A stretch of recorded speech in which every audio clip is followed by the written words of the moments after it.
ইনকিলাব মঞ্চের মুখপাত্র ও ঢাকা ৮ আসনের সম্ভাব্য প্রার্থী শরীফ ওসমান হাদির উপর গুলির প্রতিবাদে সাভারে মানববন্ধন, বিক্ষোভ ও মহাসড়ক অবরোধ করেছে জাতীয় নাগরিক পার্টির নেতাকর্মীরা।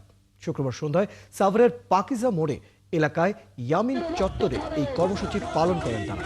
এতে একাত্মত্ব প্রকাশ করেন গণ অধিকার পরিষদ ও আপ বাংলাদেশের নেতারা।